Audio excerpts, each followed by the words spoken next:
Yoki is the strongest demon in the Demon Kingdom, destined to slay the hero party and ensure the Demon King's victory. But there's just one problem: he has a crush on one of the hero party members. The hero party has finally arrived outside the demon castle, and they have completed all the side quests, so they are certain that they are strong enough to win. However, upon entering the castle, they run into a low-level demon general, Yoki, and he absolutely mops the floor with them.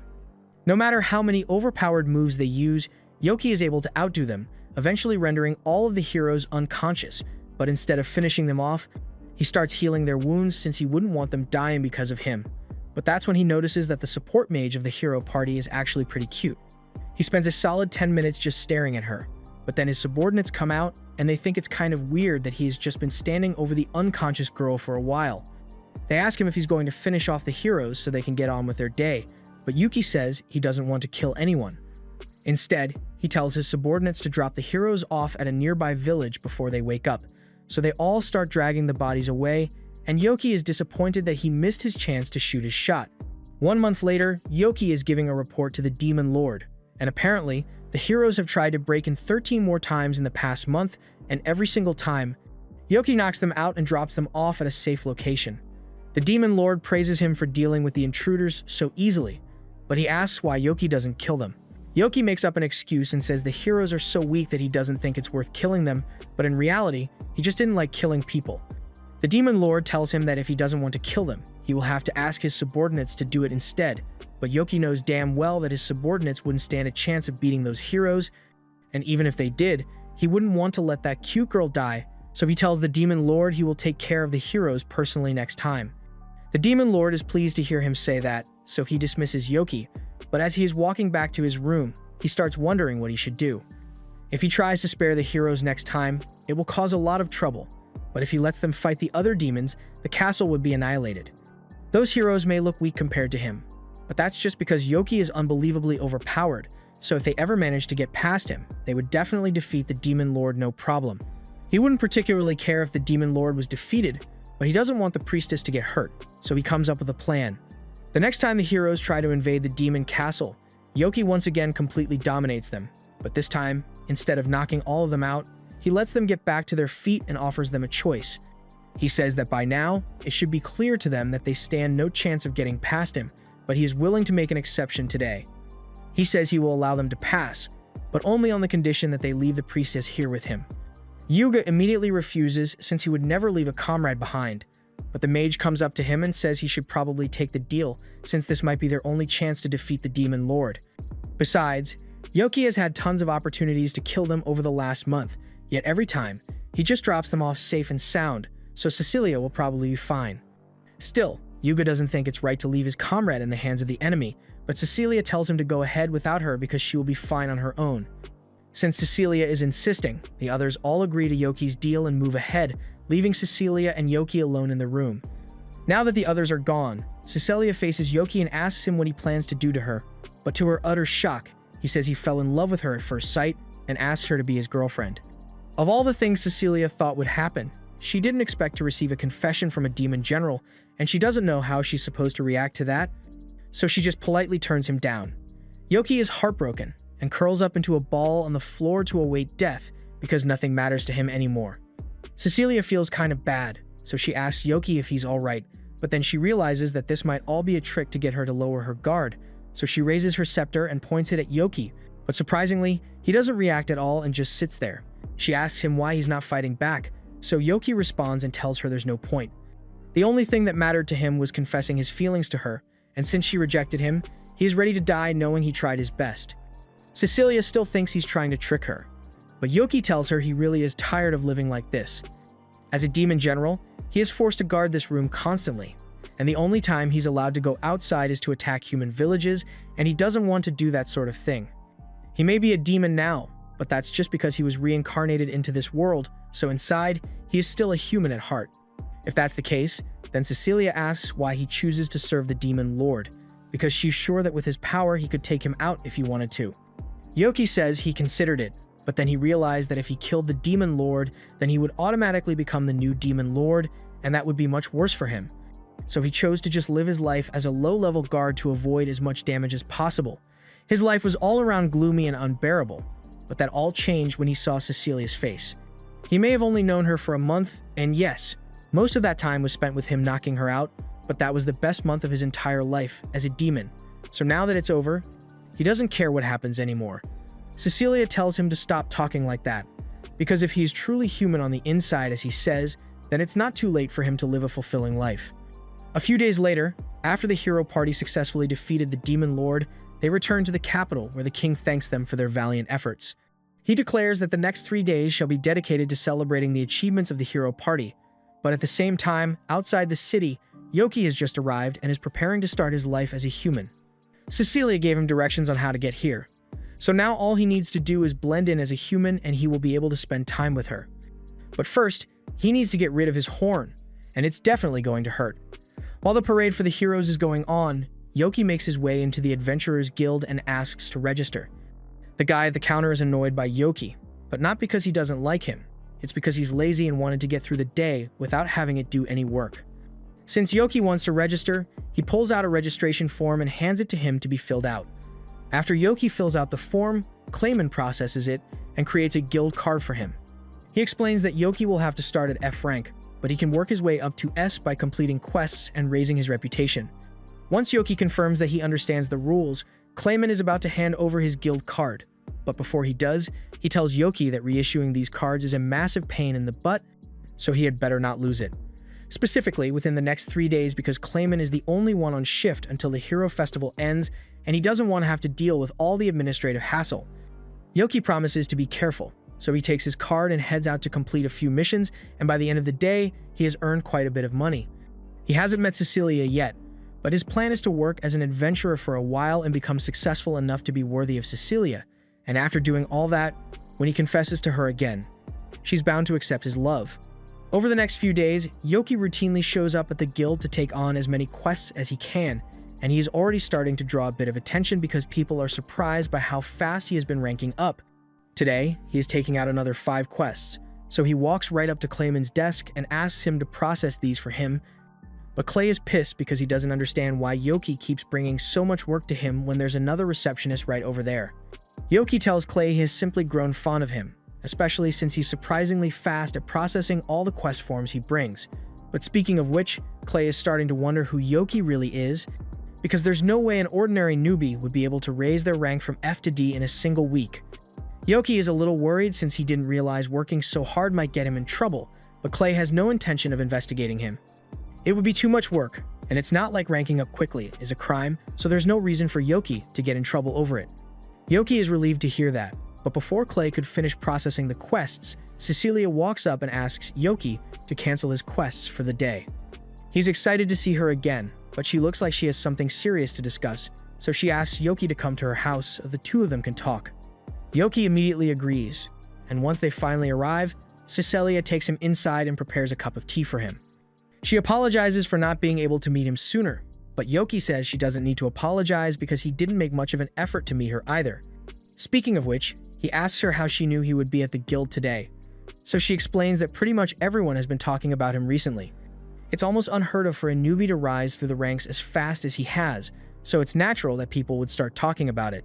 And when Cecilia heard the rumors, she knew it had to be Yoki, which brings her to the topic she wanted to discuss with him. She tells Yoki she would like him to quit being an adventurer, and he is shocked to hear this since it makes no sense, but he's sure there must be a reason, so he asks Cecilia to explain why. Cecilia tells him that the demon lord may have been defeated, but it's not like all the threats in the world are gone, and she is worried that the different nations which have been working together will start fighting to assert superiority over one another. There are already signs of this since countless nations have tried sending their princesses to the hero to establish a political marriage so they can use him as a pawn when the time for war comes. All the nations are busy looking for strong allies to use, and considering how well Yoki has been doing at the guild, it would only be a matter of time before the nations notice and try to recruit him for war. Either that, or they would label him as an enemy, and his new life as a human would be ruined. That's why Cecilia wants him to stop being an adventurer, and Yoki understands why she would be worried, but he's got bills to pay, and adventuring is the only way he can make any money. Cecilia understands that, which is why she says she is willing to hire him personally. However, she doesn't have enough money to pay someone as strong as Yoki what he's worth, So to make up the difference, she offers to do anything he wants because she can't risk letting the nation use him as a pawn in war. Yoki tells her to stop bowing because there's nothing any nation could possibly do to convince him to join a war, especially not an engagement. After all, the only person he is willing to marry is Cecilia. Cecilia is relieved to hear that Yoki isn't going to be swayed, and if he is so certain that he won't fall for any trick, then she tells him he is free to continue adventuring if he wants, though he should still try to keep a low profile. Just then, there's a knock at the door, and it turns out to be Cecilia's mother, and she's here because she's interested in meeting the friend that her daughter brought home.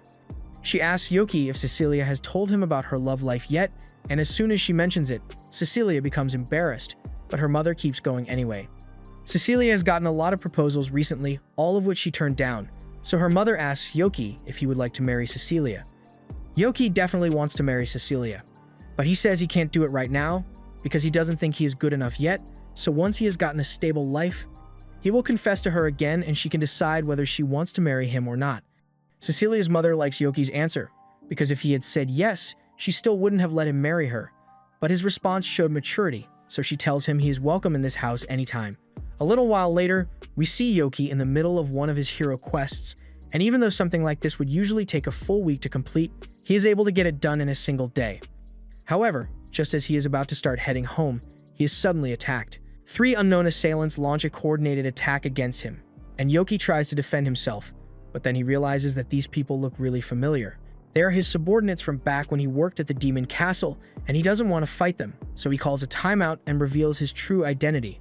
They are all really happy to see that Yoki is still alive, but Duke is also pissed that Yoki practically ditched them back when the hero party attacked. Because he wasn't there to take care of them as usual, they ended up making it to the Demon Lord's throne room and defeating him. It's almost as if Yoki intentionally let the heroes go through without a fight, and on top of all that, he looks like a human now for some reason. Yoki tells them all to calm down because he has a very good reason for what he did, so the 3 wait to hear what he has to say because they know it must be important, but when Yoki tells the only reason he did all this is because he has a crush on the priestess of the hero party, they can't wrap their heads around it. Yoki tells them that from now on, he plans to live as a human, so they don't need to think of him as their captain anymore and are free to do whatever they want. However, they all tell him they don't want to. They much prefer hanging around Yoki, and besides, they really want to meet the woman who stole his heart. Yoki tells them there's no way that can happen because if someone spots them, then it would cause mass panic in the city. They all say that's not a problem since they can just hide their demon features the same way Yoki did, and since they are so insistent, he agrees to let them come, but he warns them that blending in with humans is going to be as easy as they think it is. Later that day, Yoki brings his subordinates to meet Cecilia after disguising themselves, but it was a lot more brutal than they expected, especially for Happiness, since Yoki had to pluck her feathers out one by one. They all sit down to have some tea together, and Cecilia says she's pleased to meet them, but even though she knows they are demons, they don't look like it at all. Duke explains that they all did their best to make themselves look as human as possible, and in his case, since he's a Dullahan, Yoki fused his head into his armor so it wouldn't roll off. Duke seems to be getting along really well with Cecilia, but it's making Yoki a little jealous since Duke never talks this much around him. But all of a sudden, now that he's in front of a cute girl, he's chatting away. Duke explains that he just didn't talk much back then because he used to hate Yoki's guts.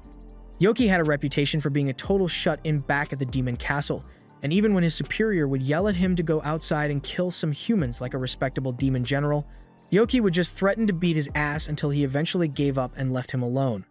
However, Duke couldn't stand for such callous behavior from a demon general, so one day, he barged into Yoki's room to teach him a lesson. He had assumed that a shut-in loser would be easy to knock some sense into, but he assumed wrong, and Yoki proceeded to beat him up. After that, he became one of Yoki's subordinates, and while he held a grudge over the ass-whopping he received for a while, he eventually moved past it and accepted Yoki as his leader. He's sure it was the same for Happiness and Shake as well, but speaking of those two, he has no idea where they ran off to. It would be really bad if anyone other than Cecilia were to find out about their true identities, so they head inside to go look for them, and they just so happen to find Cecilia's mother in the garden with Shake sleeping on her lap. Aquarine notices them approaching and asks if they know who this boy is by any chance, so they explain to her that Shake is one of Yoki's friends. Yoki apologizes for any trouble that Shake might have caused, but Aqua tells him there's no need to apologize because she loves spending time with kids. She found Shake running around in the garden, so instead of worrying about insignificant details like how he got in here, She decided to join him, and the two played tag together until Sheik eventually tired himself out and fell asleep. Since Sheik is accounted for, Yoki asks Aqua if she happened to see a girl with Sheik earlier, and she confirms this, but she says the head maid took her away a while ago, so she's probably inside right now. That sounds like trouble waiting to happen, so Yoki and the others rush inside to find her, but to their surprise, they see Happiness being trained on perfect maid etiquette. Once Sophia spots the group, she explains to them that she was just finishing up with training the new maid, but Cecilia informs her that Happiness isn't a maid, she's one of Yoki's friends. Sophia asks Happiness if this is true, and she confirms it, so Sophia apologizes for the mix-up and tells her she can leave if she wants. Yoki tells Happiness she should go change out of the maid outfit, but to his surprise, she says she doesn't want to. Being a maid is a lot more fun than she thought it would be, so she would like to start working here, and Sophia has no objections, so Happiness is now an official maid. By the end of the day, they all get ready to leave and wish Happiness good luck on her first day as a maid. But before Yoki could leave, Aqua pulls him aside and mentions that Cecilia hasn't had a chance to relax in weeks, so she plans to force her to take the day off, so if Yoki was going to ask her out on a date, that would be the best time. This is one of the best layups Yoki has ever received, and he's going to make sure it doesn't go to waste. Once it's time for the date, Cecilia arrives in her carriage, and Yoki is blown away by how nice she looks in her outfit. He says he's going to do everything within his power to make sure she enjoys her day off to the fullest, and she finds it funny that he's taking this so seriously, but she's looking forward to finding out what he has planned. As they walk through town, Cecilia notices that the local bakery has a new type of cake in stock, so she suggests that the two of them should stop by once they are done with their date. In the meantime, the two continue their walk through the city, and Yoki can hardly keep his eyes off Cecilia because she's way too cute, but so far, things have been going really well, and Cecilia really seems to be enjoying herself. They soon pass by an accessory store, and the two of them are about to head in together, but it just so happens that Yuga and Mikana from the hero party were passing by at the same time. As soon as Yuga recognizes her, he calls out to Cecilia, completely ignoring Yoki. He says it's a crazy coincidence that they all took days off on the same day, and since they are all here, he suggests that they should spend the rest of the day together. Cecilia tries to turn him down politely by explaining that she was already spending time with Yoki, and now that Yoki has been mentioned, Yuga feels like the two of them have met somewhere before. Yoki tells him it's probably just his mind playing tricks on him, and Yuga decides to just let it go for now. He then suggests that they should all head in together so no one is left out, and he barely gives Cecilia any time to object before leading her inside. Mikana is upset about this whole thing because the one day she managed to convince Yuga to go on a date with her, this happens. She can tell that Yoki was also on a date with Cecilia, so she wishes him good luck because if he manages to make Cecilia fall for him, then Yuga would have no choice but to focus on her instead. As Yoki heads inside, he meets back up with Cecilia, and since they are here, he offers to buy her a gift.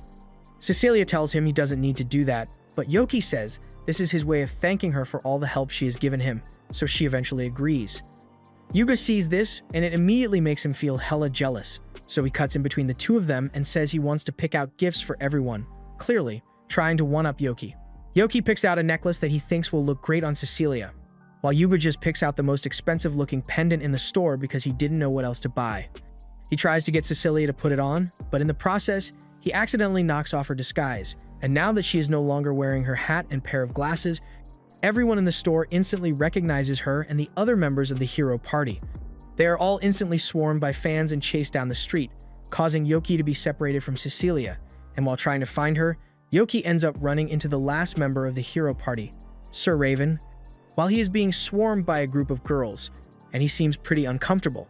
Yoki decides to help him out, so he distracts the crowd by pointing them in the direction of Yuga before grabbing Raven and running into an alley. Once they have lost the crowd, Yoki was expecting Raven to at least thank him, but he remains completely silent, so he assumes Raven just isn't the type to speak much. However, as he is leaving, he hears Raven ask him to wait, and he immediately understands why Raven doesn't speak much. It's because his voice sounds like that of a teenage girl. He usually avoids talking in front of crowds because he is worried that people will laugh, but Yoki doesn't intend to make fun of him for it. After all, everyone has things about themselves that they are insecure about. Raven is relieved to have met someone as understanding as Yoki, but just then, Yoki remembers that he's supposed to be looking for Cecilia, so he takes off running to meet back up with her. The rest of the day goes by without any further problems, but by the next morning, Yoki finds out that Cecilia has come down with a fever as a result of all the stress yesterday. She was already near her breaking point, but having to deal with all those fans at once sent her over the edge, and Yoki feels like this was his fault. Aqua tells Yoki that he doesn't need to feel guilty since Cecilia only has a mild cold, and she isn't mad at him because of the way things turned out. But she is mad at Yuga on the other hand, so they are going to have a long talk about boundaries next time she sees him. Even though he's the one who caused Cecilia's condition, the moment he heard about it, he tried coming over so he could take care of her. But the maids turned him away at the gate before he could cause any more damage. With that said, Aqua thinks it would be nice for Cecilia to see a friend while she's recovering, so she asks Yoki to pay her a visit. Sophia leads Yoki to Cecilia's room and knocks on the door to let her know that he's here. Cecilia begins panicking and asks Yoki to wait outside while she cleans up in here, but Sophia assures her that there's no need to worry because she already put away all of Cecilia's toys before Yoki arrived. But hearing her say it out loud is still just as embarrassing. Either way, it's fine for Yoki to enter now, so he walks in and takes a seat next to her bed. He apologizes for how things turned out and tells her he will make it up to her somehow, but Cecilia says she doesn't blame him for what happened. However, if he really feels guilty about it, then she tells him he can make it up to her by going out on another date with her once she has recovered.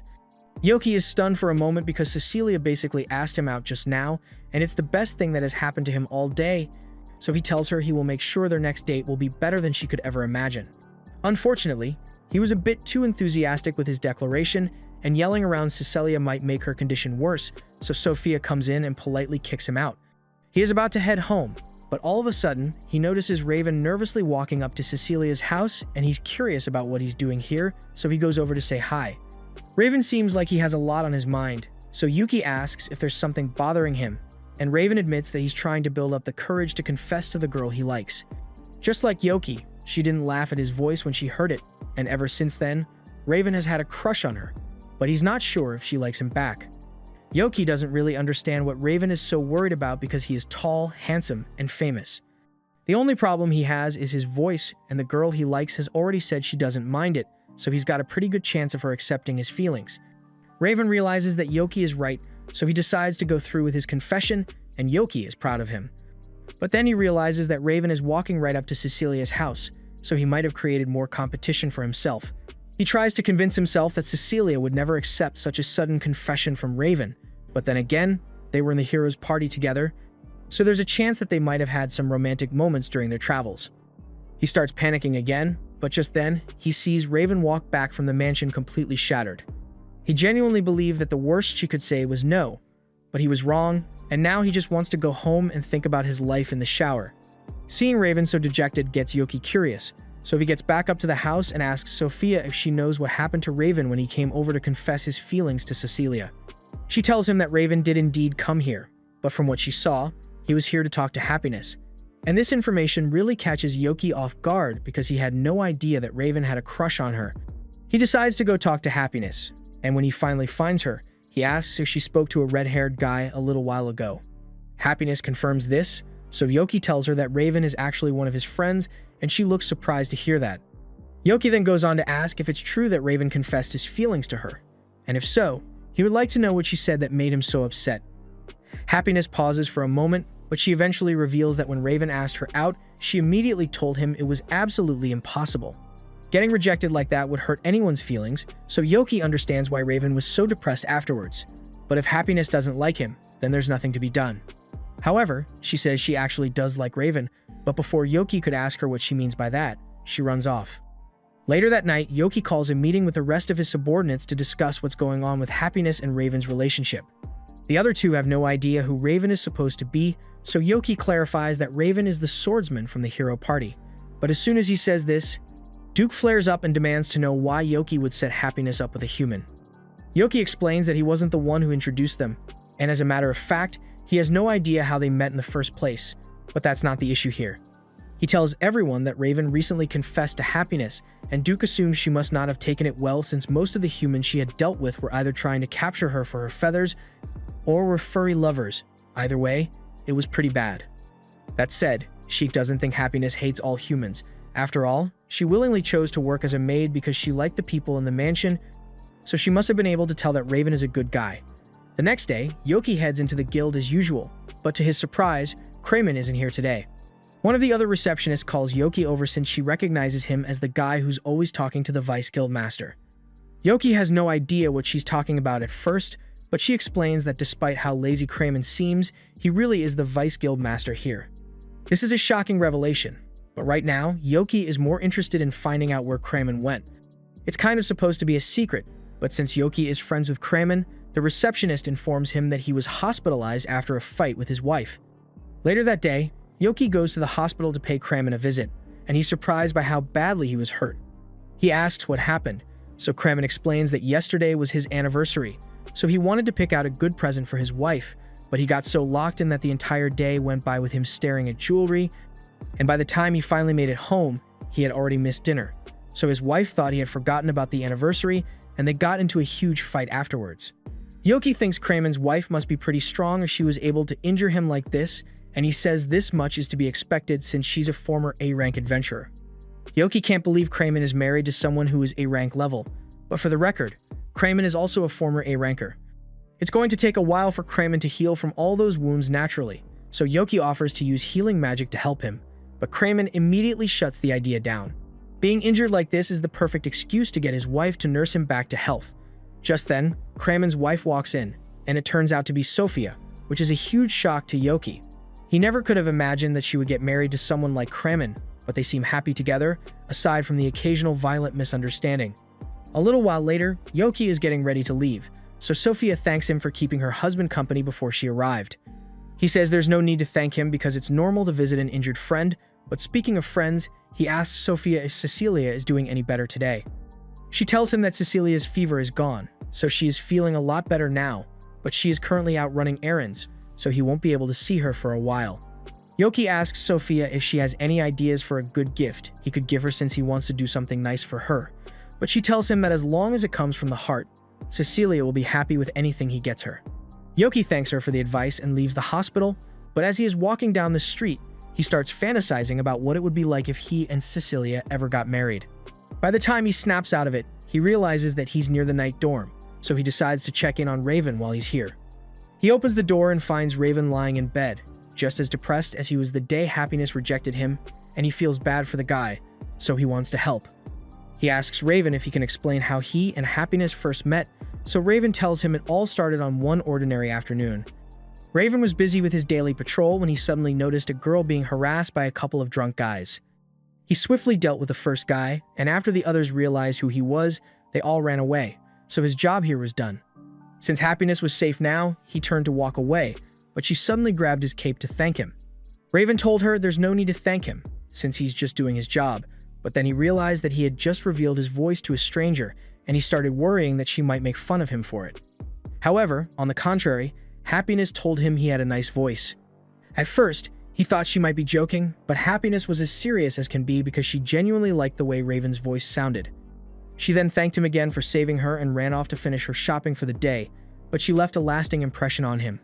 That's why he eventually worked up the courage to confess to her. But it didn't go as well as he thought it would. He thinks it was a mistake to confess so soon when they barely know each other because it probably made her uncomfortable. However, Yoki tells him he shouldn't give up so soon because he has a feeling that he might still have a chance with Happiness. But for now, he suggests that the two of them should go out for a while to cheer him up. Yoki ends up taking Raven to the jewelry store that he came to with Cecilia last time, because he never got to buy that necklace for her. And while they are there, Raven spots a beautiful pendant that would look great on Happiness. He isn't sure whether he should buy it or not, since Happiness might think it's weird to receive a gift from someone she barely knows, but Yoki assures him that she will appreciate the thought he put into it. And if nothing else, she's bound to like the design because it suits her really well. Raven eventually decides to buy the pendant, and since he doesn't want anyone to hear his voice, he communicates with the cashier through a pen and paper. However, as they are leaving the store, Yoki and Raven end up running into Mikana, and she's surprised to see the two of them in a jewelry store together. She asks what they are doing here, and Yoki immediately responds, saying they are here to buy gifts for the women they love. Mikana already knew that Yoki has a crush on Cecilia, so she isn't surprised by that, but she had no idea that Raven had a crush as well. She asks him to spill the beans, but Raven refuses to say a word around her, and it's entirely her fault because she once made fun of his voice, and ever since then, he has been too self-conscious to talk around her. Mikana feels bad about it, and she has already apologized, but she knows apologizing doesn't change what she did, so she doesn't want to force him. However, even if Raven doesn't want to speak to her, she still wants to hear all the details about his crush, so she invites him and Yoki to have lunch with her. However, just when she thinks they'll finally be willing to talk, Yoki and Raven start stuffing their faces with food so they don't have to say anything. It was a perfect plan, but as soon as Mikana mentions that she could tell Yoki some stories about Cecilia if he talks to her, he immediately gives up on the plan. Mikana asks him how far he has gone with Cecilia, and he tells her it's nothing special because they aren't dating yet, and she apparently got tons of marriage offers, including one from Yuga. Hearing this gets Mikana a little worked up because she doesn't understand why he won't pick up on her hints already. He has always been a bit of an airhead, so he would sometimes accidentally walk in on her and Cecilia changing or taking a bath.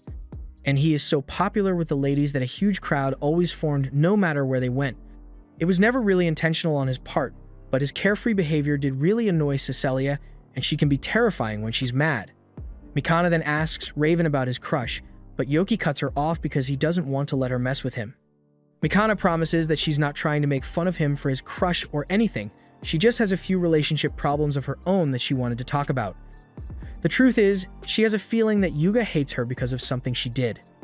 She tells Yoki that, although the Kingdom's report says they claimed absolute victory over the Demon Lord, they were actually defeated multiple times, and it was by a random demon general no less.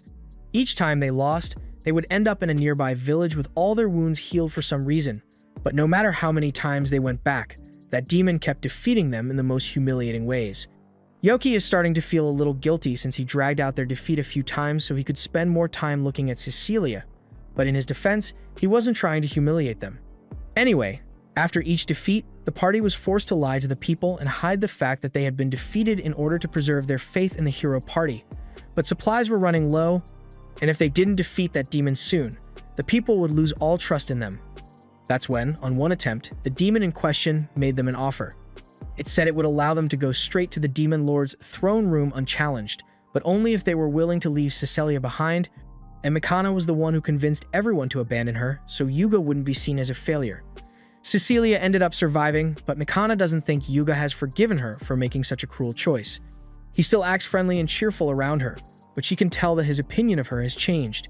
Cecilia must also think of her differently after what happened, so things have been kind of awkward between them. Yoki feels partly to blame for all this because it was his actions that caused the rift to form in their party, but there's not much he can do to fix it. He asks her if she has at least tried talking to Cecilia about this, but how exactly is she supposed to do that? She can't just come out and say she was willing to sacrifice Cecilia because she cared more about protecting Yuga's honor as a hero. Yoki knows it's a tough topic to talk about, but if nothing is done, then they will all continue being awkward around each other indefinitely, so he tells her to give it some thought. Mikana realizes that Yoki is right, so she decides to do her best to make amends after all. Raven also decides to try talking to Happiness again, so he and Yoki head back to Cecilia's house. He eventually finds Happiness and apologizes to her for confessing so suddenly last time. He then hands her the pendant he bought and asks if she would like to start out as friends, and Happiness seems to like that idea. A few days go by, and Yoki is on the verge of passing away because he hasn't gotten to see Cecilia in almost a week now. After she got better, she's been busy visiting various villagers and healing the injured and sick people there. The rest of the hero party has also been pretty busy since Raven is the knight captain, Mikana is a royal magician, and Yuga has been taking on a lot of extermination and diplomatic missions. But he, on the other hand, has been doing absolutely nothing. Just then, Happiness knocks on Yoki's door and says she's here to deliver a message. Apparently, Cecilia sent her to inform Yoki that she's going to be coming back home this afternoon, and that means he's finally going to be able to see her again. He's extremely happy since this is the perfect chance for him to give her that necklace he bought since he missed his opportunity last time. However, as he is walking down the street, a random old lady with a fortune teller booth calls out to him and says he is going to have the worst luck imaginable today. This should be very concerning, but Yoki assumes it's just a scam and goes on about his day. After all, if he's on his way to meet Cecilia, what could possibly go wrong? First, Yoki heads to one of the local bakeries to pick up a gift for Cecilia. But the lady who usually works there is apparently taking the day off, so she asked her brother to fill in for her, and he's taking this a little too seriously. The situation is pretty awkward for Yoki, so he just orders a few cupcakes and leaves. But as he continues walking, he realizes that all the cupcakes were squished by that guy's bulging muscles. I mean, the cakes still taste good regardless, but it's still really unlucky that it happened to his batch. A few other things happen to Yoki on his walk to Cecilia's house. Like he accidentally bumps into this huge man, he nearly steps on some dog poop in the middle of the street, and then a kid bumps into him and drops his meat on the floor. Now Yoki could have ignored the kid and kept walking, but he's too much of a nice guy for that, so he offers to buy a new one to get the kid to stop crying even though it wasn't his fault. So far, only minor inconveniences have been happening to him, but Yoki's luck just keeps getting worse because a moment later, he gets his wallet snatched by a pickpocket. Now, some people would give up here, but Yoki's not letting his hard-earned money go to waste, so he uses a bit of his power to catch up to the pickpocket and kicks the shit out of him. Yoki was completely justified here, but unfortunately, Yuga happened to be nearby, and all he saw was Yoki kicking a dude to the floor and taking a bag of money. Yoki tries to explain that this is just a misunderstanding, but Yuga isn't buying it, so he starts attacking Yoki, trying to get him to surrender. Now, Yoki could definitely beat Yuga's ass if he wanted to, but that would blow his cover as a regular human, so he decides to run away instead. However, that doesn't work out for him since his path is quickly blocked by a bunch of knights, and fighting his way out now would only cause more problems for him down the line, so Yoki ends up surrendering. He gets thrown in jail for his supposed crime, and he's starting to think that the fortune teller might have been right about him being unlucky today. That said, it's not all bad since he's still got friends looking out for him, and a little while later, Duke shows up to pay him a visit. Duke was scouted by the Royal Knights a few days ago, and he thinks it's funny that Yoki got himself into this kind of trouble so soon. Yoki argues that he didn't do anything wrong, but Duke already knows that, and he tells Yoki there's no need to worry. Raven has heard about the whole thing, and he is currently looking into the matter, so it's only a matter of time before the whole thing is resolved.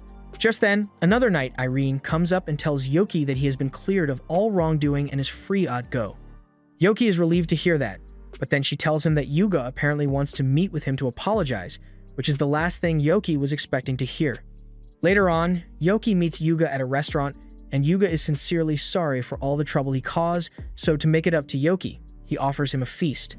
Yoki is blinded by the sheer innocence coming off Yuga, and it's clear that he has no bad intentions, so he decides to take him up on his offer. And after the meal has been consumed, Yuga starts some small talk. First, he says he had no idea that Yoki was friends with Raven, and though he didn't recognize him at the time, now that he got a chance to speak to Yoki, he realizes that he's the same guy who was hanging out with Cecilia last time. On that note, he asks Yoki what his relationship with Cecilia is, and Yoki calmly answers that the two of them are still only friends, which Yuga is relieved to hear, but then he says he wants to ask Yoki for some advice. He says he wants to know how to get along well with Cecilia, and that's the last thing Yoki would want to talk about with Yuga. He tells Yuga that he and Cecilia only became friends recently, so if he wants advice on how to get along with her, he should try asking someone who has known her a lot longer, like Mikana for example. However, Yuga says he can't ask Mikana for advice since she probably hates Cecilia. Yoki is shocked to hear him say this and asks if he heard Mikana say this herself, but Yuga says that's not the case. He just knows that Mikana doesn't like Cecilia. He reveals that during the final battle, Mikana convinced the team to abandon Cecilia, and there's no way she would have done that if she didn't hate Cecilia. Yoki doesn't think it's fair for Yuga to assume Mikana's intentions even though he hasn't talked to her about it yet. He says Mikana was just as upset as everyone else about leaving Cecilia behind because she was crying the whole time, but Yuga asks him how he could possibly know that when he wasn't even there. Yoki still can't reveal the fact that he is the demon from back then, so he gets Yuga to drop the subject with a foolproof explanation. Trust me, bro Chacho. Yuga doesn't question Yoki any further, but he refuses to accept that Mikana wasn't at fault, because if it's not her fault, then that must mean it was his fault instead, and he would never be able to forgive himself for abandoning Cecilia. Yoki tells him that he needs to stop pushing the blame onto his friends, because if he can't accept responsibility for his own actions, then he doesn't deserve to call himself a hero. Yuga suddenly bursts into tears, and Yoki thinks he might have gone a little too far with the yelling, but it turns out that Yoki's words really helped Yuga understand where he went wrong. Mikana has been his childhood friend for ages, and she has always been by his side to support him ever since he became a hero.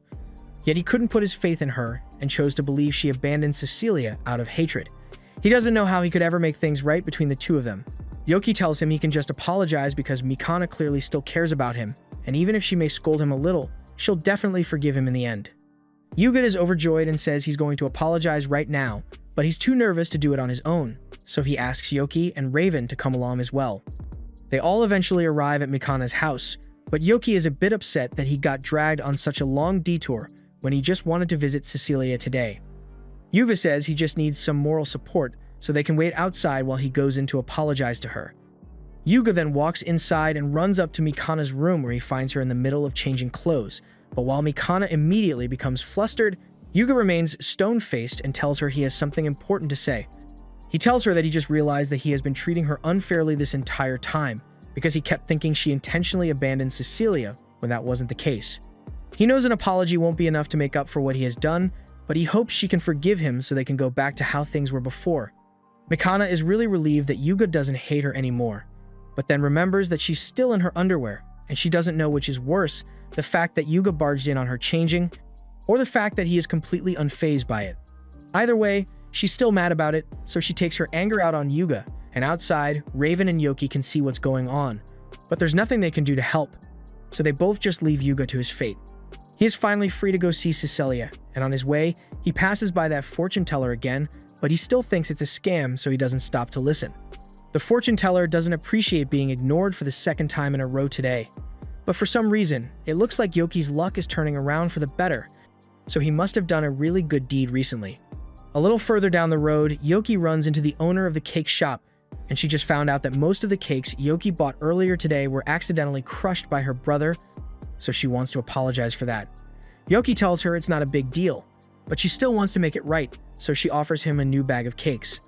Yoki then continues on his way, but all of a sudden, he is surrounded by 3 men in suits, and at first it may seem like he's in trouble. But it turns out that these men are the personal attendants of the boy from earlier, and they wanted to repay Yoki's kindness by offering him a bag of meat skewers. A little while later, Yoki finally arrives at Cecilia's house, but Happiness is a bit upset since he's really late. He heads inside to finally meet Cecilia, and she's really happy to see him since it has been a long time since they got to see each other. Yoki says he has a gift for her, and Cecilia is grateful, but she's never seen someone pair cakes with meat before. That aside, she offers to make a pot of tea so they can share the snacks while they catch up, but Yoki is surprised to hear that since making tea is usually a maid's job. Cecilia proudly explains that she recently got Sophia to teach her a few household skills, so she now knows how to make tea properly and she can cook without burning the food 70% of the time. After a few minutes of chatting, Cecilia finds out about Happiness and Raven becoming friends, as well as Yoki becoming acquainted with Mikana and Yuga. But speaking of those two, they suddenly hear Yuga's voice calling for Cecilia.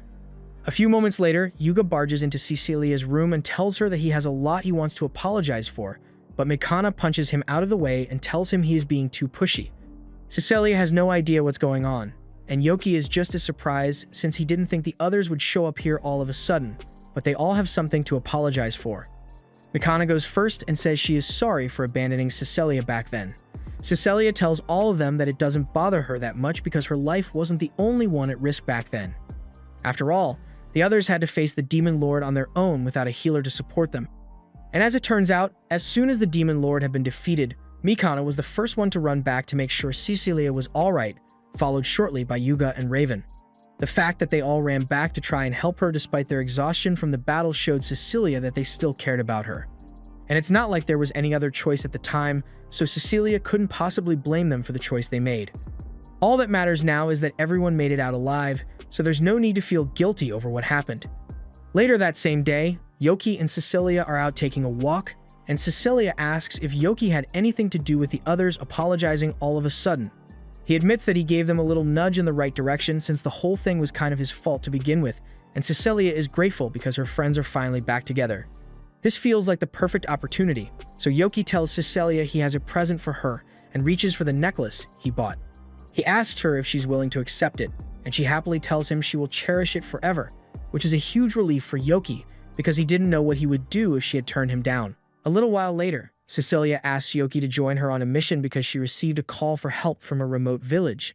Yoki is more than happy to offer his assistance, but Seek is here too, and he's not happy about that. This was supposed to be Yoki's chance to spend some quality alone time with Cecilia, but Seek didn't want to be left out, so he found a way to insert himself, and it's already too late to kick him out. The group eventually arrives at the village in question, and Cecilia had heard that this place was attacked by bandits, but it's way worse than she thought it would be. The village chief soon comes out to greet Cecilia, and he is delighted that the famous priestess has decided to pay a visit to their village, but he has no idea who Yoki and Seek are. Cecilia informs him that these two are her friends, and they are both skilled with healing magic, so they are here to help treat the injured, and the chief is happy to hear that. He leads them to the town hall where all the injured people are being kept, and the group gets to work immediately. They start healing the villagers one by one, and personally, this much healing is practically nothing for Yoki, but he can tell that Cecilia is working really hard. He admires how much she cares about helping the injured. But speaking of the injured, Yoki is surprised that there were so many injuries, yet no fatalities among the villagers. The chief explains that they got lucky because midway through the raid, the bandits were attacked and forced to retreat. It was a fortunate turn of events, but Yoki thinks it's a bit strange that someone just so happened to show up in time to save the villagers. Just then, Yoki looks over at Cecilia, and he realizes that she may be pushing herself a little too far, so he walks over and asks her to take a break. However, Cecilia refuses to listen to him because she still wants to help the people, so Yoki is forced to take matters into his own hands and casts a knockout spell on her. He realizes that a random guy knocking out a priestess may look bad, but he assures everyone that she's only asleep, and he just wanted to make her take a break. A little while later, Cecilia finally wakes up from her involuntary nap, and she is pissed at Yoki for casting a sleep spell on her with no warning. Yoki apologizes, but he says he had no choice, because at the rate Cecilia was pushing herself, she would have passed out from mana exhaustion if he hadn't done something. Cecilia acknowledges that she may have been pushing herself a little too far, so she can see why Yoki was concerned about her, but she still wants him to promise never to use magic on her without permission again. Yoki promises, and in case she's still worried about treating the villagers, he tells her she can relax because he and Seek have already finished taking care of them. Cecilia is really happy to hear that and thanks him sincerely, but just then, the village chief comes in to check on things. He is glad to see that Cecilia is feeling better, and he hates to ask more of her. But there's a little girl who lives on the outskirts of town, and he was hoping the group could go take a look at her. They ask if the girl was attacked by the bandits as well, but thankfully, that isn't the case. She is perfectly safe, but she has been weak and sickly ever since birth, so he was hoping Cecilia might be able to help make her healthy. Cecilia is willing to try, so she asks the chief to give them directions to the girl's house, and a few minutes later, they finally meet Teal. Teal is surprised to see a bunch of strangers walk into her house all of a sudden, but Cecilia assures her that there's nothing to be worried about because the village chief is the one who sent them here. It looks like Teal is about to ask a question, but all of a sudden, she starts having a huge coughing fit. And everyone can see that the chief wasn't exaggerating when he said Teal was really sick. Seek goes up to her to offer some special medicine he made to help, and at first, Teal is a bit skeptical about accepting mystery juice from a random stranger, but Yoki assures her that Seek knows what he's doing, so that medicine is perfectly safe. Teal takes his word for it and downs the whole bottle, and to her surprise, her throat actually feels a little better now. She is really thankful and is sure that the group coming here must have been a blessing from the guardian deity, but Yoki has no idea what that is. Teal explains that the guardian deity is the statue of the god on the outskirts of town. She explains that on the day of the bandit attack, she was heading back to the village after leaving an offering at the statue, but she suddenly felt really sleepy and passed out in the forest. That's why she was able to avoid being hurt by the bandits, and she is sure that must have been the deity protecting her. Seek points out that it could have been a complete coincidence, but Teal is absolutely certain of the guardian's protection.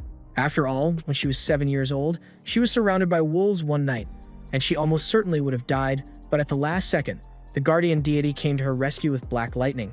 And since then, it has been protecting her. Teal doesn't see anything weird about it, but the sleep magic and black lightning sound an awful lot like something a demon might use, so Yoki and Cecilia are a bit suspicious. Teal swears that her deity isn't suspicious at all, and she even offers to lead them to him just to prove it. However, when she does show it to them, I mean, come on, that's clearly a demon statue. Teal gets upset and says she will not stand for anyone slandering her beloved guardian, but she can barely stand as it is, so Cecilia apologizes for pushing her too far and walks Teal back to her house. While Cecilia is gone, Yoki takes a closer look at the statue, and he realizes that it looks really similar to one of those gargoyles that they had back in the Demon Lord's castle. But as soon as he says this, the gargoyle comes to life and attacks him with black lightning. Yoki dodges out of the way, and Seek manages to subdue the gargoyle, but they aren't sure what to do with it now. Seek suggests they should just kill it, but Yoki tells him to stop because he would rather try talking things out first before resorting to violence. After they've all calmed down, the gargoyle sits and asks if they really don't intend to kill him. Yoki reminds him that he's the one who attacked them first, and the gargoyle apologizes for that, but after hearing Yoki identify him as a demon gargoyle, he realized he had been exposed and kind of panicked. He explains that several years ago, he was originally created to guard a certain temple, but along the way, some bandits stole him. Those same bandits later went on to attack this village, so the gargoyle had had enough and struck them down with its lightning. But this act made the villagers start worshipping it as a guardian deity.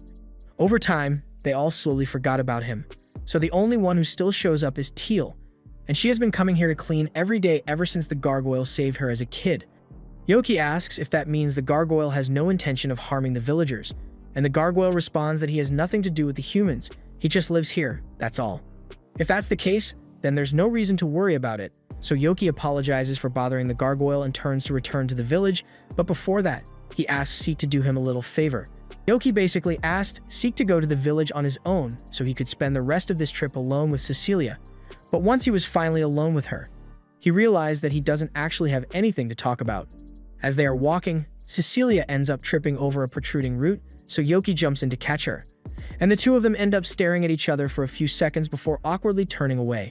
A little while later, they finally return to the village, and as luck would have it, the bandits from earlier decided to attack the village again, and they are confident that nothing will stop them this time, but all of a sudden, Yoki, Cecilia, and Seek show up to stop them.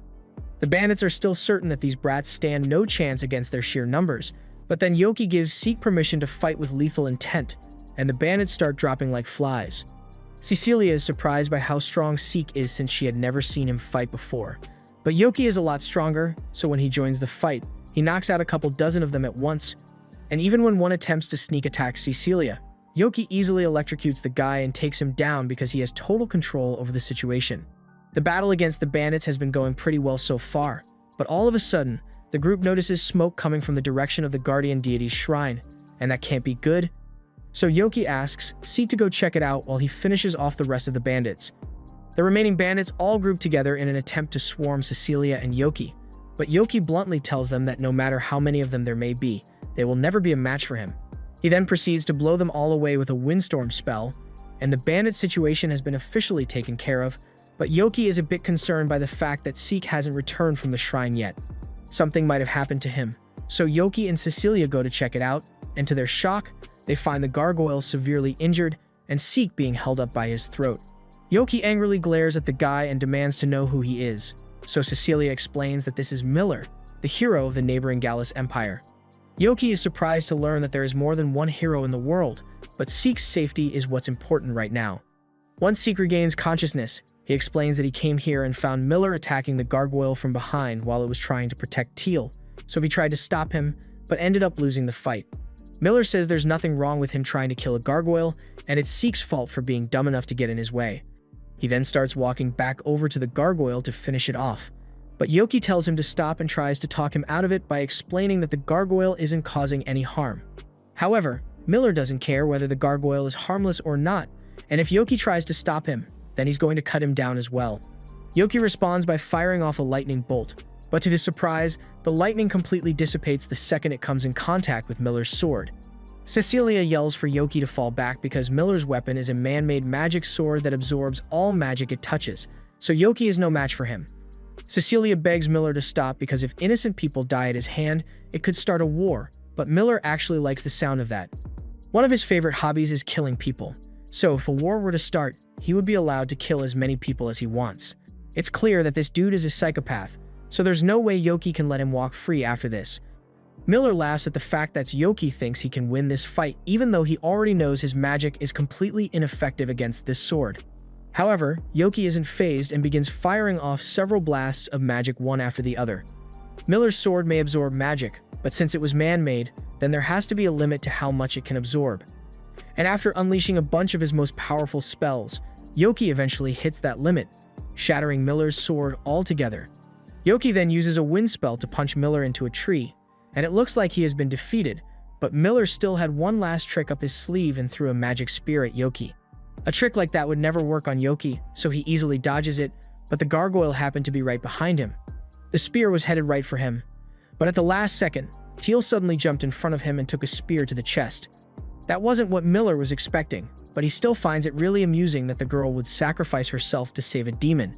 Yoki turns back to Miller and tells him that he won't get away with this, but Miller already has an escape plan ready and fires a bunch of arrows at Yoki's friends, forcing him to create a shield to protect them.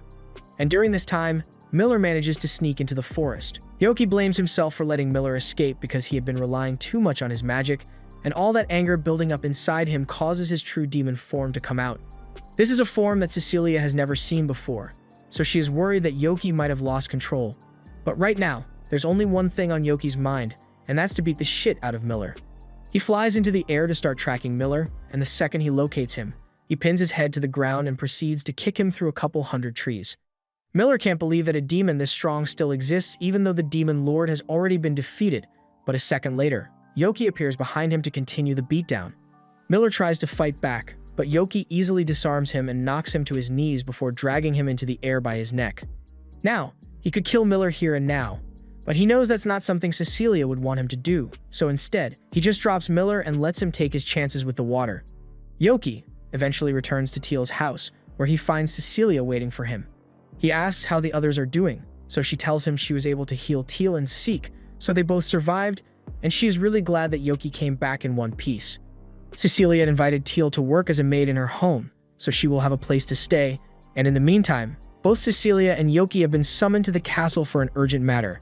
As Yoki kneels before the king, he's a bit nervous, since he's worried that this king might be an insufferably arrogant jerk like the Demon King, but to his surprise, the king is actually a chill guy.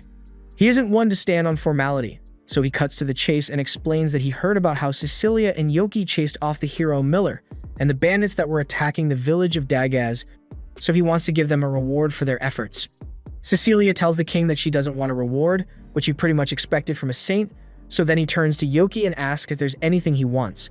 Yoki informs the king that he does have a great desire, but he says it's something even a king like him wouldn't be able to grant.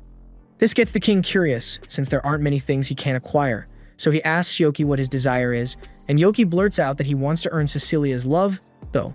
He didn't really think it through before saying it out loud because Cecilia is seriously embarrassed now. A little while later, they return to Cecilia's house, and she's yelling at Yoki for embarrassing her like that in front of the king. Yoki apologizes for his mistake, but Cecilia's mom finds the whole thing hilarious, so she decides to use the situation to tease Yoki and Cecilia a little. She tells Yoki that he needs to reflect on what he has done, so for the next month, he is prohibited from seeing Cecilia at all. This is worse than a prison sentence for Yoki, but he's not the only one panicking, because even though he embarrassed her, Cecilia can't imagine going a whole month without talking to Yoki. So she tries to talk her mom out of it. Aqua relents a little and agrees to cut the time down to 2 weeks, but she still insists that Yoki and Cecilia be separated, so she orders Happiness to take Yoki away. Happiness complies and starts dragging Yoki away, but as they go through the halls, they end up spotting Seek sitting in the garden alone, and he looks awfully sad. Yoki assumes that it must have something to do with what happened with Miller and the fact that Seek wasn't able to protect Teal or the gargoyle, but he has no idea how to cheer him up, so he just goes home for now. There, he finds Teal taking care of the gargoyle, and the reason the gargoyle is here is because Cecilia's mom didn't let Teal bring him into the mansion. Happiness tells Teal she needs to return to the mansion and get back to work, so they prepare to leave. But Gar is a little worried that she might be pushing herself too hard considering her condition. Once the others are gone, Yoki lays down on his bed and thinks about what he's going to do now that he can't talk to Cecilia anymore. He usually spent most of his days at her house, so he's going to have to find something else to do with all this free time, which is why he heads to the guild first thing the next morning and asks to be given as much work as feasibly possible so he doesn't get bored. Roughly half a month later, we see Cecilia at home, and the whole not talking to Yoki thing is hitting her pretty hard because she still finds herself subconsciously making cups of tea for him, even though he's not here. Her mother has been enjoying every moment of watching Cecilia miss Yoki, so she jumps at the opportunity and starts teasing her, asking who the second cup of tea is for. Cecilia gets embarrassed and lies that she made the cup expecting her mother to show up, but they all know that's not true. Aqua mentions that the 2-week time frame is almost up, so Yoki will be allowed to visit again soon, and she's honestly a bit curious as to what Yoki has been doing to pass the time. Meanwhile, Yoki has just returned home after pulling an all-nighter to finish all his quests. Gar asks him why he's in such a good mood, but Yoki is just excited since he finally gets to see Cecilia again soon. Gar is happy for him, but he says there's something serious he needs to talk to him about. Gar then returns to his original gargoyle form, and in this state, Yoki can clearly see that Gar's body is falling apart. Gar says the injuries he suffered from Miller turned out to be far more serious than he thought they were, and he estimates that he has a few days at most left to live. Yoki asked why he didn't say something sooner, but Gar didn't think it would make a difference since there's no way to fix his body. The only thing he wants now is for Yoki to look after Teal once he's gone.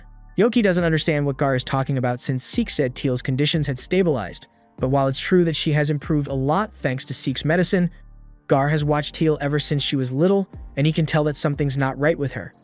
He just doesn't want her to be alone after he falls apart, which is why he wants Yoki to take care of her. Yoki understands and promises that he will look after Teal, which makes Gar very happy. But just as he starts talking about passing away in peace now, Yoki interrupts him and says he still intends to save Gar's life no matter what it takes. Gar appreciates the sentiment, but he tells Yoki there's not enough time for him to be saved at this point. However, that won't stop him from trying. So he immediately heads out to talk to Duke about finding some remedies for Gar's situation. Duke has apparently heard all about gargoyle disintegration, and according to him, it's easily fixable as long as you feed the gargoyle some magicite. Yoki is shocked because he didn't realize the solution was that simple, so he thanks Duke for his help and runs off to go find some magicite. Unfortunately, he was in such a rush that he didn't hear Duke mention that there's more to the explanation, but that certainly won't cause any problems down the road. As Yoki leaves the Knight's Hall, he realizes he doesn't actually know where to find magicite in the first place, but before he can look into it, he suddenly hears Cecilia calling out his name. And it sounds like something terrible has happened. She runs up to him and explains that Teal is in really bad shape right now, so they need his help. Yoki rushes over to the mansion to see what's going on, and there, he finds Teal in bed with a high fever while Seek scrambles to make some medicine for her. Her condition rapidly deteriorated because she has been overworking herself a lot recently, and the medicine Seek has on hand at the moment is only enough to slow down her symptoms, not cure them. They would need some twilight grass to cure her, but the grass is only found in regions that are rich in mana, so it doesn't grow here. Yoki offers to go find the grass to bring it back for Teal, and Cecilia offers to help, which Yoki really appreciates, especially since he still needs to find magicite for Gar. Upon hearing Gar's name, Teal gets worried and tries to sit up in bed because she thinks something might have happened to him. But Seek pushes her back down because she needs to rest as much as possible to prevent her fever from getting worse. Twilight grass and magicite may be rare, but there's still a chance that the Merchants Guild has some in stock since they always carry valuable goods. But unfortunately, when they arrive at the Merchant Guild, they are informed that all the magicite and twilight grass is currently out of stock. This is the worst news imaginable, but as Yoki and Cecilia are trying to think of what to do, Kramen suddenly shows up, and he's here to collect a request form from the Merchant Guild. He then notices Yoki standing there, and he tries to pawn the request off on him. But Yoki refuses and says he doesn't have time to be taking random requests right now. Kramen overheard that Yoki is looking for magicite and twilight grass, so he tries to persuade Yoki by informing him that the quest is to deal with a monster living in a magicite mine. The magical energy in the mine is so dense. Twilight grass happens to grow in the mine as well, so it would be in Yoki's best interest to accept the mission. Yoki and Cecilia agree to join the mission alongside Kramen, and Sophia tags along as well, partially to support her husband, but also because it is her duty as head maid to make sure that Teal makes a full recovery. It takes 2 days for them to arrive in the town with the magicite mine, but once they finally arrive, Sophia tells everyone to get ready to head out first thing tomorrow morning. Yoki is a bit confused since he thought they would be heading to the mines immediately, but he is told they can't do that because monsters are mostly active at night, and the one they are after is especially dangerous. It is a rock eater that mutated after eating a bunch of magicite. It is extreme resistant to magic attacks, and the request says they need to bring its hide back in one piece, so their best option for dealing with it is to restrain it before taking it out. The next morning, everyone is ready to begin their mission, but Yoki and Cecilia are surprised that Sophia intends to go into battle wearing her maid uniform. Sophia says there's no need to be concerned because she's perfectly fine fighting in the maid outfit, but the main reason she's wearing it is because she likes the fact that Kramen thinks it looks cute on her. As they head into the mine, they soon spot the rock eater munching on a bunch of magicite, and as it notices them, it begins chucking rocks their way. They all dodge out of the way, and just to try it out, Yoki fires a lightning spell at the monster, but just like Kramen said, the rock eater is highly resistant to magic. The only way for them to take it down without destroying the hide is to attack from the inside, so Kramen says he will use his Shikigami to protect Sophia as she jumps into the monster's mouth. Cecilia thinks that sounds a little too dangerous, but Kramen isn't worried because he has full faith in Sophia's capabilities and she trusts him to protect her. Since they are both in agreement, Yoki and Cecilia pour all their effort into restraining the rock eater with a combination of Yoki's ice spell and Cecilia's chain binds. With the monster held in place, Kramen surrounds Sophia with all his Shikigamis, and she proceeds to jump into the monster's gaping mouth, so now they just need to wait for her to destroy its guts. Unfortunately, the rock eater happened to have one more trick up its sleeve, so it created several smaller rock eaters, and these little guys are immune to magic as well. So Yoki is forced to put his hands up and box to keep them away. But unfortunately, without Yoki maintaining his ice spell, the Rock Eater is soon able to break through Cecilia's chains and knock her back. Yoki runs to her side to protect her, but as the Rock Eater is mid-step, it suddenly freezes because Sophia has started cutting it down from the inside. Before long, the Rock Eater collapses dead on the ground, and Kramen is incredibly relieved to see Sophia emerge from its mouth perfectly unharmed. Now that the monster has been taken care of, all that's left to do is gather the magicite and twilight grass that Yoki and Cecilia need, and fortunately, there's a lot of the stuff available here. After gathering the amount they'll need, the group leaves the cave, and Yoki is ready to start heading home to get the medicine to Teal and Gar, but Kramen tells him they can't leave today because it's not safe to travel at night in this area. This has Yoki frustrated since he wants to return to help the others as soon as possible, and he probably could have just flown back to the city before morning all on his own. But he can't let Kramen and Sophia find out that he's a demon. Later that night, while the others are asleep, Yoki slips out of bed and attempts to leave without waking anyone up, but Cecilia already predicted that he would try this, so he finds her waiting outside the door for him. Cecilia is in full support of Yoki's plan, so she took the liberty of preparing the pouch of items for him so he could leave immediately, and Yoki really appreciates her help. Shortly thereafter, Yoki takes off into the night sky, and a few hours later, he arrives in the city to deliver the medicine. He finds Gar on the table as usual, but he seems really unresponsive, so he starts to worry that it might already be too late to save him.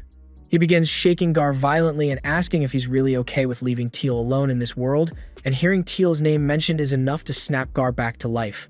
He asks if Teal is alright, and Yoki tells him she's going to be fine since he already dropped the twilight grass off with Seek, so all that's left is to feed Gar the magicite and fix him up too. As Yoki is busy stuffing Gar's face with magicite, he notices a claw mixed in with the rocks, but before he could identify it, Gar suddenly begins to glow, and a moment later, he is fully healed. The first thing Gar does after being healed is rush to Teal's side to check on her and let her know that he's going to be alright as well. Yoki is touched by the reunion, but he's still got a long night of flying ahead of him since he needs to get back to the mining village before the others start to suspect something. And after being up all night, he ends up passing out on Cecilia's thighs on the carriage ride home, which she doesn't mind at all. After returning to town, a few days go by, and Yoki happens to run into Kramen while he's out shopping. Apparently, he's looking for an anniversary gift for Sophia, and Yoki's got nothing better to do, so he offers to help.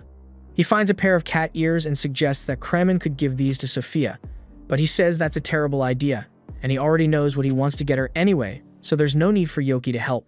Yoki apologizes, but as he is putting the cat ears back in their place, he notices a black suit with a matching black helmet nearby, and his edgelord instincts take over for a moment because he immediately decides to try it on. Kramen thinks it looks really cringy, but Yoki absolutely loves it, and he feels no shame whatsoever. He really wants to try doing some cool stuff in this outfit, so he wants Kramen to give him as many quests as possible, and Kramen was getting really annoyed by Yoki's act, so he decided to just play along. He takes Yoki back to the guild and tells the receptionist on duty that he wants to sign up for any quests available right now. The receptionist doesn't recognize Yoki because of his costume, but since Kramen is vouching for him, she looks through the quest stack and informs him that there are 4 A-rank quests available, to which Yoki says he wants to handle all of them. The receptionist is shocked to hear this because she has never heard of someone strong enough to handle 4 A-rank quests at once, so she asks for his name, but Yoki, in true edgelord fashion, decides to give a fake name, and Kramen is so exhausted that he doesn't even bother correcting it. Later that day, Yoki takes down a dragon in the forest to complete one of the quests he accepted, and when he returned to the guild with the dragon heart in tow, everyone in the guild began to respect him as a powerful warrior, though they still didn't know who he was. By the end of the day, Yoki had gone through most of his quests, but he still had one more to do, and that was the quest to capture this criminal. Later that night, the criminal in question, Envy, sneaks up on 2 guards and uses sleep magic to knock them out before sneaking into the storage room with his 2 sidekicks, Jealousy and Heartburn. Seriously, who comes up with these names? They then corner the owner while he's busy taking inventory, and they tell him they are going to steal everything here, but before they could actually take anything, Yoki shows up from the shadows and tells them to surrender before they get themselves hurt, but the 3 are unwilling to give up on their target, so Heartburn and Jealousy attack Yoki with full force. He goes back and forth with them for a bit just to make things interesting, but he eventually decides to get serious and activate the lightning magic in his sword. With this, he is able to electrocute both Heartburn and Jealousy, leaving Envy as the last one standing. He tries to knock Yoki out with his magic, but Yoki counters the spell and charges at Envy before slashing him with his sword. Of course, he wouldn't want to actually kill a child, so he used the blunt end of the sword, but it still really hurt. The owner of the warehouse is very grateful that Yoki managed to stop the thieves because he doesn't know what he would have done if his stock of Valentine's chocolates had been destroyed. Now, he can make his deliveries to the townspeople without issue, and it's all thanks to Yoki. Yoki is a little surprised because he didn't realize that this world celebrated Valentine's as well. But just then, a group of knights shows up because they heard all the commotion and wanted to make sure everyone is alright. Duke and Raven immediately recognize Yoki the second they see him, but the other knight with them has no idea who he is, so she asks him to identify himself. Yoki still wants to stay in character, so he gives her his fake name, and she then proceeds to ask him if he's responsible for all this. Yoki can tell that she is suspicious of him, so he informs her that the kids lying unconscious on the ground are all thieves, and before she could question him any further, he disappears into a puff of smoke. The knights would normally go looking for him at this point, but since Raven knows it was just Yoki, he tells everyone that there's no need to go after the guy. While the knights are busy arresting Envy and his gang, Duke takes a walk to the back of the warehouse because he knows Yoki must still be around here somewhere. He finds Yoki hiding behind a bunch of boxes, and he isn't really surprised by Yoki's whole act because this isn't the first time he has done something like this. He usually ends up getting hooked on a costume that he thinks is cool and spends a lot of time role-playing, only to realize that he is being really cringy. It doesn't bother Duke that much, but he knows Yoki's pride is going to be in shambles when he looks back on this, so he tells him to take a good look at himself in the mirror. Yoki has no idea what Duke is talking about at first, but then he does take a look at himself in the mirror, and he realizes that he really has been acting edgy this whole time. After cringing for a solid 10 minutes, Yoki takes off the outfit and heads to the guild to collect his reward for capturing Envy's gang. But while he's here, he asks Kramen what Envy's goal was in the first place, but Kramen isn't really sure. From what he has heard, those guys used to be B-rank adventurers, but they found a weird book in the dungeon, and ever since, they've been talking about destroying Valentine's Day. Yoki doesn't really get it, but he does understand the feeling of hating Valentine's because he never receives anything. Meanwhile, over at Cecilia's house, a bunch of the girls are busy making Valentine's chocolates for the people they care about, and Sophia is helping them out. Makana had just finished with her batch of chocolates when she notices that Cecilia is making an awful lot, so Cecilia explains that she plans to hand them out to the children at the orphanage tomorrow. That's certainly a sweet gesture, but Makana thinks that kind of defeats the purpose of Valentine's chocolates because you're supposed to give them to someone special to you. But Cecilia clearly has something on her mind here. The next morning, Yoki wakes up, and Gar informs him that today is Valentine's Day. Yoki looks at himself in the mirror and patiently waits, hoping that Cecilia will be here any minute to give him some chocolates, and a moment later, the doorbell does ring. But to Yoki's disappointment, it turns out to be Teal, and she's not even here for him. She's here to give Gar the special magicite chocolates she made for him. Yoki decides to give the two some privacy since he wouldn't want to get in the way. He heads to the guild since he has nothing else to do, but a few moments later, Kramen walks in carrying a box of chocolates from Sophia, and as he opens them, everyone is blinded by how much love and care Sophia put into making these. Kramen is over the moon with joy from his wife's chocolates, and Yoki is starting to get really jealous, so he runs off into the city so he won't have to be reminded of how alone he is. Unfortunately, as he walks through town, he sees nothing but couples spending quality time together. He goes to talk to Duke about it, but then he sees Duke receive chocolates from one of the female knights, and that makes him feel even more alone than he already was, so he runs off on his own. He hoped to get away from all the couples for a few minutes, but then he spots Raven, and even he got some chocolates from Happiness, and that makes him even more upset.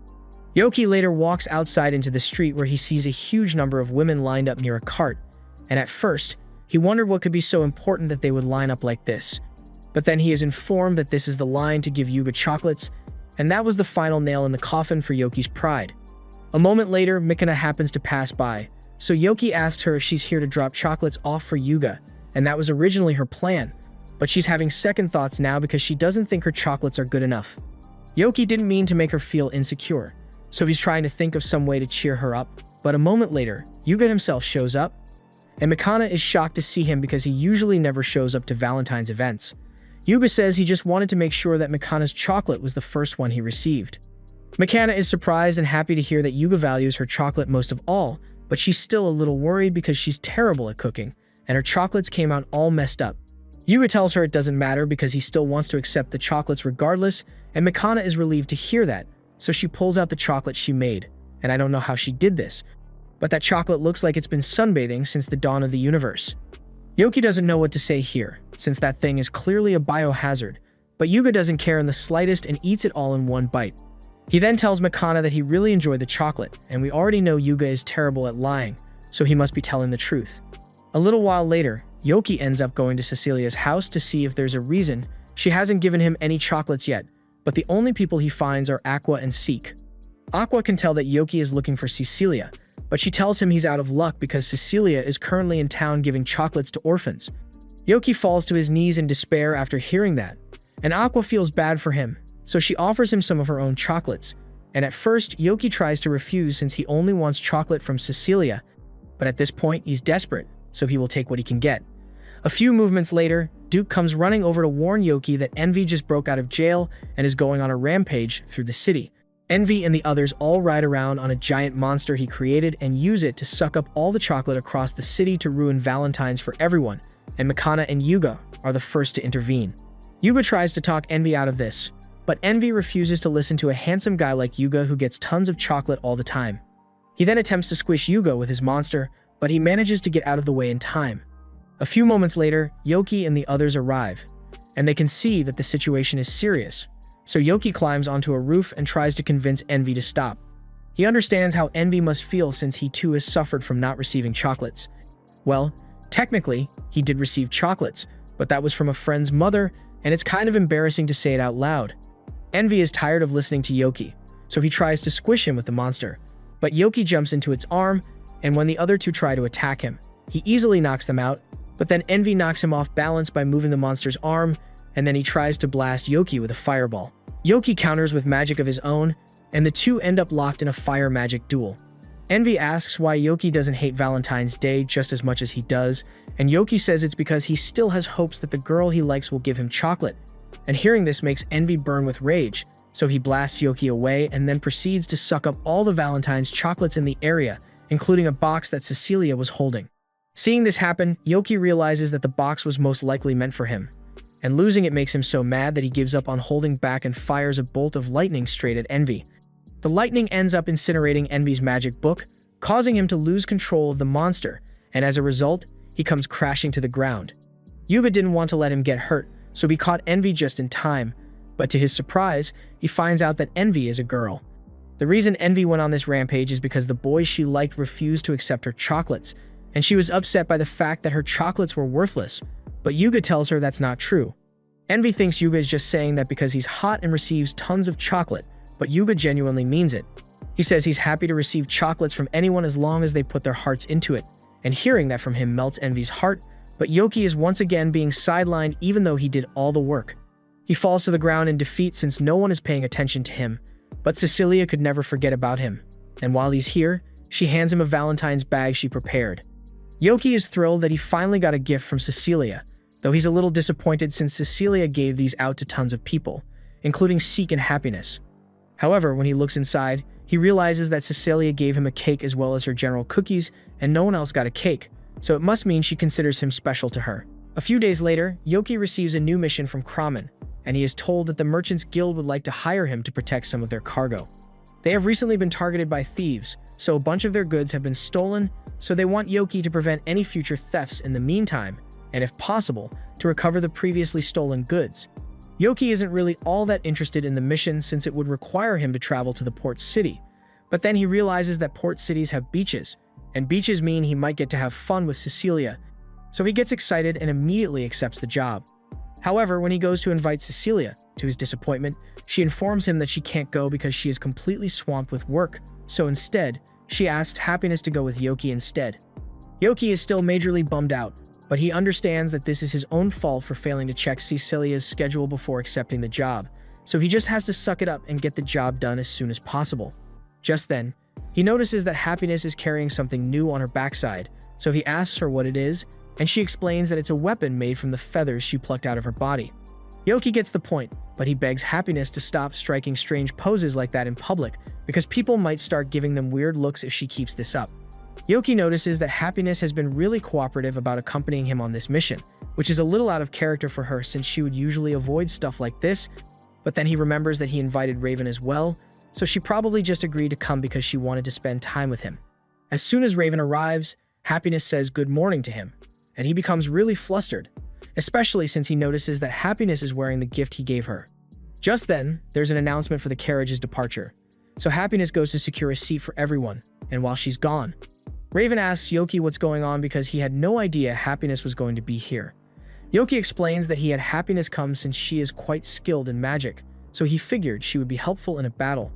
That makes sense to Raven, but he's a little disappointed in himself for not knowing such a fundamental detail about Happiness.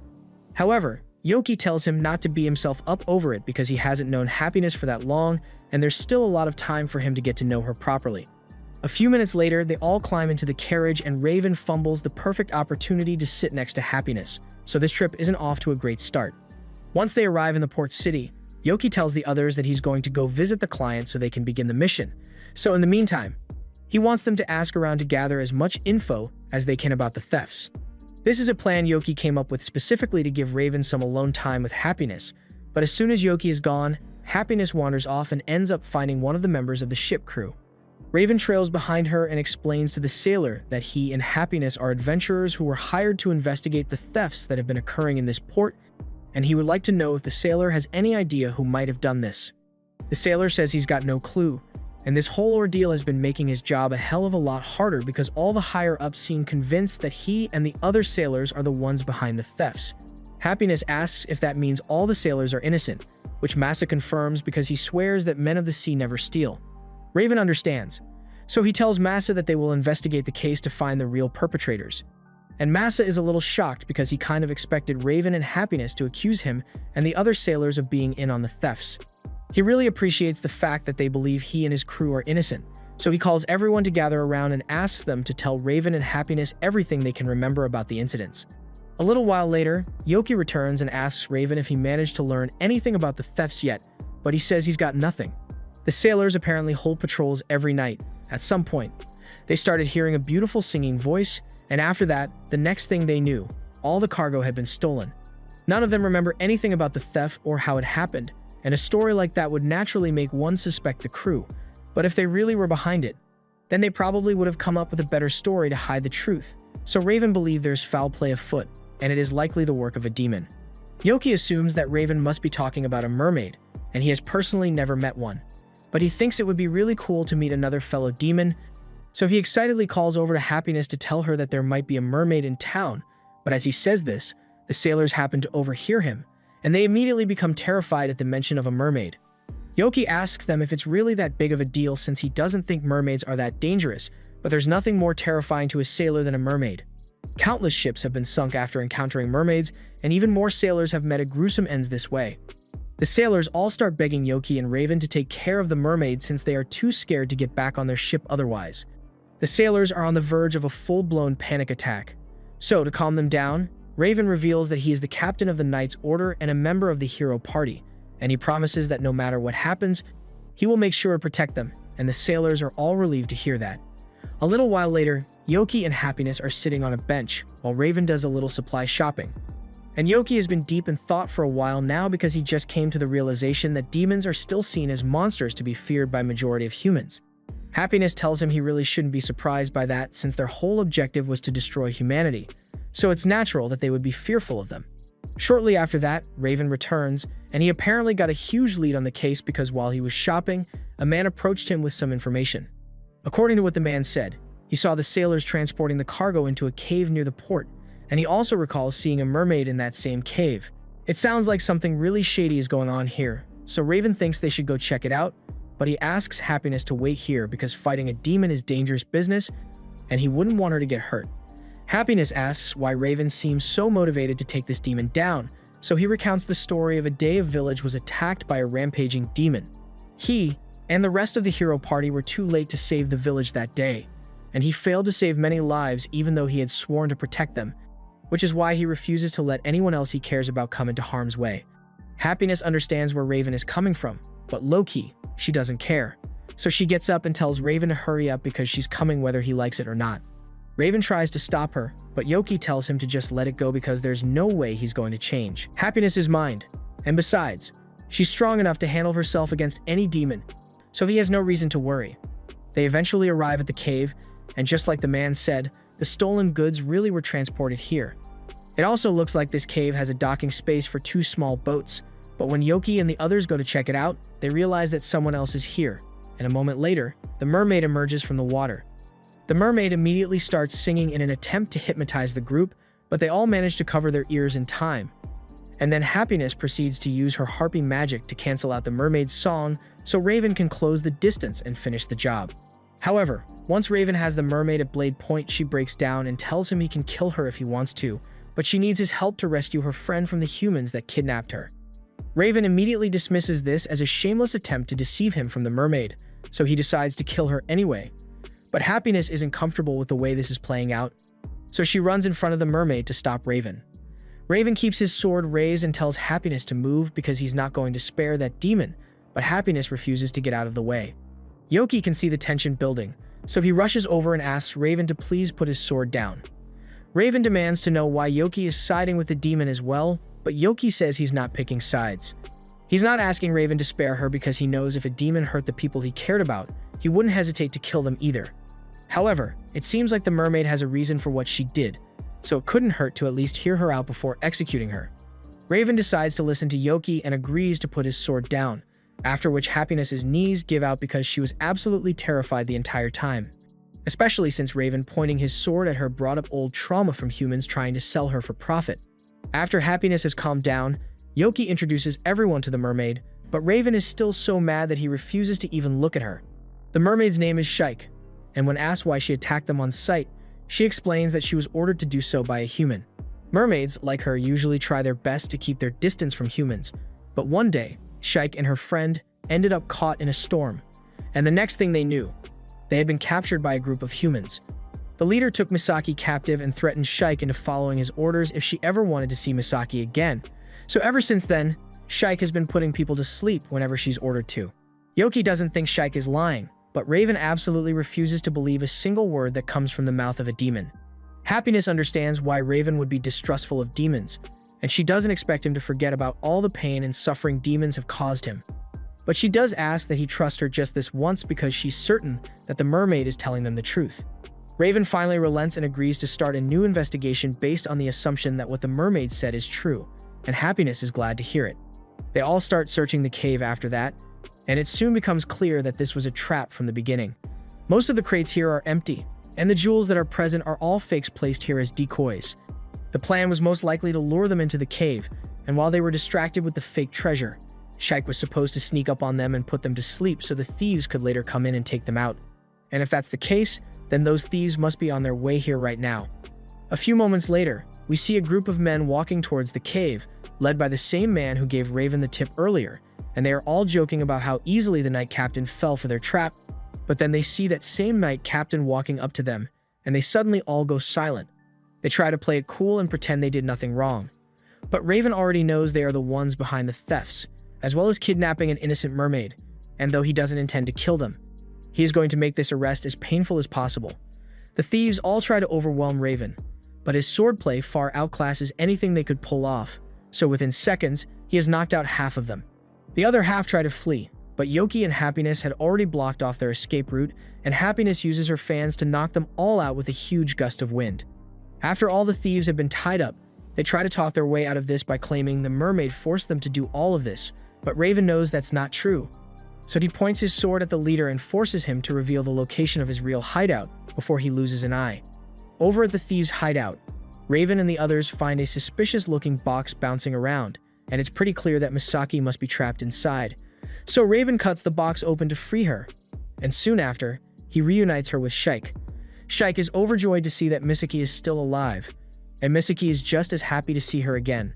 They are about to leave and return home, but before they do, Raven apologizes to Misaki for nearly killing her earlier even though she wasn't at fault, but Shike understands why he was so skeptical, and she can't be mad at him since he did save her friend after all.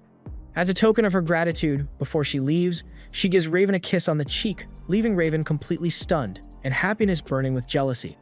She refuses to be outdone by a mermaid they just met today. So she quickly apologizes to Yoki for what she's about to do and then proceeds to knock him to the ground to buy her enough time to kiss Raven on the lips without Yoki watching. However, even though Yoki didn't see it happen, Just by looking at the expression on Raven's face, anyone could figure out what she just did. This was the end of episode 8. Subscribe to not miss the next part.